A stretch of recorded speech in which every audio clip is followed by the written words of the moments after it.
Hi hello నమస్తే అందరూ ఎలా ఉన్నారు బాగున్నారా? Welcome back to my channel. ఈరోజు మన ఛానల్లో సింపుల్గా ఈజీ వేలో ఇంట్లోనే ఈజీగా చికెన్ ఫ్రై ఎలా ప్రిపేర్ చేసుకోవాలో చూపిస్తున్నాను. అంటే చికెన్ పకోడీ కూడా చాలా బాగుంటుందండి. చిన్నపిల్లల కాంచి పెద్దవాళ్ళ వరకు చాలా టేస్ట్గా ఉంటుంది, చాలా ఇష్టంగా తింటారు. ఖచ్చితంగా ట్రై చేయండి. ట్రై చేసి మీకు ఎలా వచ్చింది కామెంట్ చేయండి, వీడియో లైక్ చేయండి, ఛానల్ సబ్స్క్రైబ్ చేసుకోండి.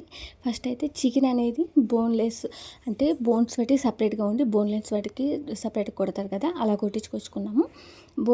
ఇది పెట్టి సపరేట్ బోన్లెస్ అనేది సపరేట్గా ఉంచుకొని ఇది వాటికి బాగా 2 లేదా 3 సార్లు శుభ్రం కడిగేసుకోండి. ఒక గిన్నెలో వేసుకొని ఇలా కడిగేసుకున్నాక చూడండి, ఇవన్నీ ఎముకలు లేనివి, ఇవన్నీ ఎముకలు లేకుండా బోన్లెస్ అనేవి మన సపరేట్గా ఇవ్వమంటే ఇస్తారు చికెన్ షాప్లో. అలా కొట్టించుకొని వచ్చేసుకున్నాము. ఇంకా దీంట్లోనే కొంచెం ఉప్పు అనేది వేసేసుకుంటున్నాను. మీరు కావాలంటే సాల్ట్ అయినా యాడ్ చేసుకోవచ్చు. దీంట్లోనే ఉప్పు వేసుకున్నాను. దీంట్లోనే 1 స్పూన్ వరకు పసుపు యాడ్ చేసుకుంటున్నాను. దీంట్లోనే కొంచెం జీలకర్ర పొడి అనేది వేస్తున్నాను. అంటే 1 స్పూన్ జీలకర్ర పొడి, 1 స్పూన్ వరకు ధనియాలు అంటే కొబ్బరి అనేది మిక్సీ పట్టేసుకొని ఉంచుకున్నాను. అది ఒక ధనియాల పొడి 1 స్పూను.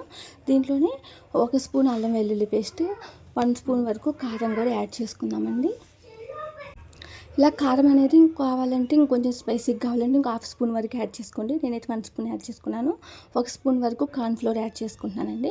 కార్న్ఫ్లోర్ యాడ్ చేసుకొని ఇలా బాగా కలిపేసుకున్నాము. కొంచెం వాటర్ పోసుకోండి, ఒక 2 డ్రాప్స్ 3 డ్రాప్స్ అట్లా అన్నట్టు కొంచెం వాటర్ పోసుకొని ఇలా బాగా కలిపేసుకోండి. ఇలా కలిపేసుకున్నాక ఇంక బాగా మొత్తం మ్యాగ్నెట్ అవుతుంది కదా, ఇంకా దీంట్లోకి కొంచెం ఒక 1/2 స్పూన్ వరకు ఆయిల్ యాడ్ చేసుకొని మొత్తం బాగా కలిపేసుకోండి. మళ్ళీ చేతితోటి కలిపేసుకొని ఆడబెట్టేసుకోండి.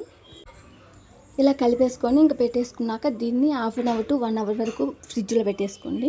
లేదా లేట్ లేదు మాకు వెంటనే కావాలనుకుంటే ఒక 10 to 15 మినిట్స్ అయినా సరే ఫ్రిడ్జ్లో పెట్టుకుంటే కొంచెం బాగుంటుంది. ఫ్రిడ్జ్లో పెట్టి తీసినాక నేను చూపిస్తున్నానండి. చూడండి, ముక్క అనేది బాగా మసాలా పట్టేసి ఎంత బాగా వచ్చేసిందో ఇలా వచ్చేసింది. ఇంకా దీన్ని మనం మామూలుగా ఫ్రిడ్జ్లో పెట్టి తీసినాక కొంచెం చల్లగా ఉంటుంది కదా, ఒక 2 or 3 మినిట్స్ లేదా 5 మినిట్స్ పక్కన ఉంచేసాము అంటే కొంచెం కూలింగ్ అనేది పోతుంది.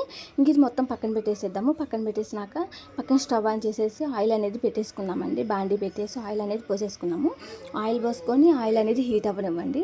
ఆయిల్ హీట్ అయినాక మీరు ఒక్కొక్కటి తీసి వేసుకోండి, లేదంటే ఇలా గెంటెలో పెట్టేసుకొని వేసుకోండి. నేనైతే ఒక్కొక్కటి వేస్తే కొంచెం చిందులు పడతాయి అని చెప్పేసి నేను మొత్తం ఒకేసారికి ఒక వాయికి అయిపోయిందండి నాకు. గెంటిలో వేసేసుకొని నేను మొత్తం వేసేసుకుంటున్నాను. ఇలా వేసేసుకొని అంతలోకి మనం పక్కన ఒక ప్లేట్ టిష్యూ పేపర్ అనేది రెడీగా ఉంచుకున్నాము. ఎందుకంటే టిష్యూ పేపర్ ఏదైనా ఆయిల్ కానీ ఉందంటే టిష్యూ పేపర్లో వేసేసుకుంటామంటే పీల్ చేసుకుంటుంది. అందుకే ప్లేట్లో టిష్యూ పేపర్ అనేది యాడ్ చేసుకొని ఉంచుకున్నానండి. ఇంకా అంతలోకి చికెన్ పకోడీ అనేది బాగా ఫ్రై అయిపోయి ఉంటుంది. ఫ్రై అయిపోయిన చికెన్ పకోడీ తీసేసి ఒక టిష్యూ పేపర్లో వేసేసుకుంటే ఆయిల్ మొత్తం పీల్ చేస్తుంది. చూడండి ఎంత బాగా ఫ్రై అయిందో. చికెన్ పకోడీ అనేది కొంచెం రెడ్ కలర్ వచ్చే వరకు ఫ్రై చేయండి. వైట్గా ఉండకుండా రెడ్ వచ్చే వరకు ఫ్రై చేయండి. ఇట్లా ఫ్రై చేసినాక ఆనియన్స్ వేసుకొని పైన కొంచెం కొత్తిమీర లేదా పుదీనా వేసుకొని ఇలా మనం ట్రై చేసామంటే సూపర్ టేస్ట్గా ఉంటుంది. ఖచ్చితంగా ట్రై చేయండి. ట్రై చేసి మీకు ఎలా వచ్చింది కామెంట్ చేయండి. చిన్నపిల్లల కాంచి పెద్దవాళ్ళ వరకు ఇష్టంగా తింటారు. ట్రై చేసి కామెంట్ చేయండి, వీడియో లైక్ చేయండి, ఛానల్ సబ్స్క్రైబ్ చేసుకోండి. Thank you for watching.